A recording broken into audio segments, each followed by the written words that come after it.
Hi everyone. I wanted to take a few minutes to explain the grade policy for this course. It might be a little bit different from what you've encountered in other classes, and so it bears a little bit of explanation. In other courses, what usually occurs is there's a total set of assignments which cumulatively add up to a total number of points. And you're chasing percentages. I need to get X percentage of those points in order to get an A in the course, or I need to get X percentage of points to get a B in the course. We're going to do things a little bit differently here. The motivation for this change is that I respect that not everybody may want to get an A. It's fantastic if your goal is to get an A in the class, but it's also fantastic if your goal is to get a B or a C in the course. I respect your grade goals. I also respect the fact that you have to maintain an appropriate work-life balance. It may not be feasible or reasonable for everybody to do the amount of work that's required to get an A in a class, or even a B. In order to maintain work-life balance and get the grade you want, the grading scheme in this course will require students who want to earn an A or grade goal A students to do a few more assignments than those students who have a grade goal of a B and those who have a grade goal of a C. I'll explain. For those who have a grade goal of a C in the course, you're required to do the level 1 assignments as explained in the modules for the course. The level 1 assignments throughout the course end up being 11 soft chalk lessons, which you must satisfactorily complete. The soft chalk lessons are automatically graded lessons. You can repeat them as many times as you want, and you technically have all semester to do them, although I would do them by the established due dates. That way you don't fall behind, and that way you're well prepared for the written assignments. The soft chalk lessons, in all, probably only take about 10 to 15 minutes per lesson. And like I said, there are 11 of them throughout the course. In addition to the soft chalk lessons, you are required to do the first group assignment of the course. That group assignment has various different due dates, and I'll talk more about that later in a further video.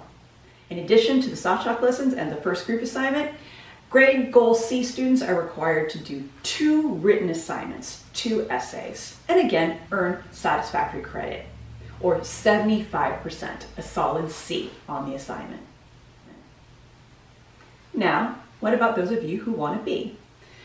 Those with a grade goal of a B are required to do the level 1 assignments, as well as level 2 assignments.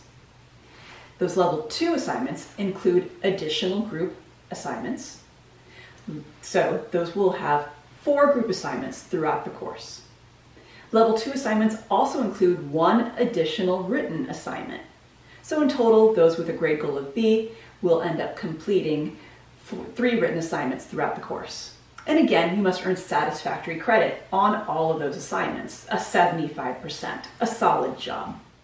Now, what about those who want to get an A in the class?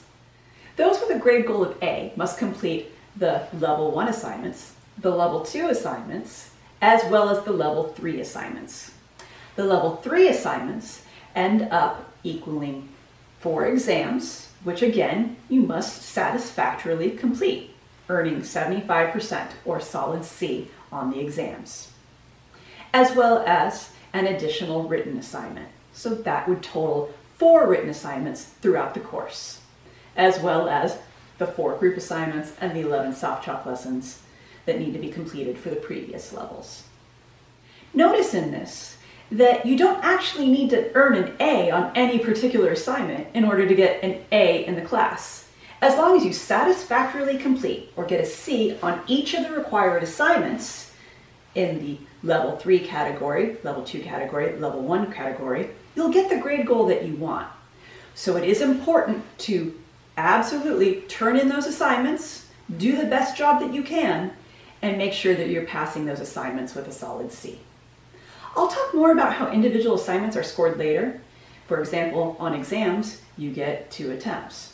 But it's important to note here that those who are going for a grade goal of a C or a B are not required to take any exams in the course. The exams are solely limited to those who are going for a grade goal of an A in the class. Now let's talk about strategy. You might walk into the course thinking, I just want a C, or I just want a B. I'm not going to worry about that exam. And that's fine. I respect that as a goal. I just don't want you to regret that decision later on. It might end up being the case that as you're progressing through the content, you find that you have a little bit more time in the class. And so you think you could have gotten an A.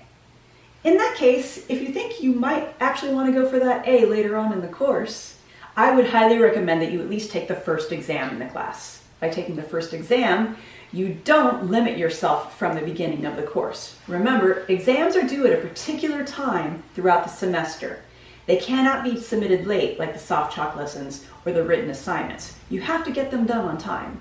So once that first exam is due, if you're only going and completing the work for the level 1 or the grade goal of C, that means you've eliminated the possibility of later on being able to go for an A in the class. So maybe consider going for an A in the beginning. And if you decide that it ends up being too much work, that's not a big deal. You can default to doing the work for a level 2 or a grade goal of B or a grade goal of C later on. This might sound a little bit complicated. I assure you it's not. And I'll be sending you plenty of reminders of this policy throughout the course, and it's also explained in the syllabus.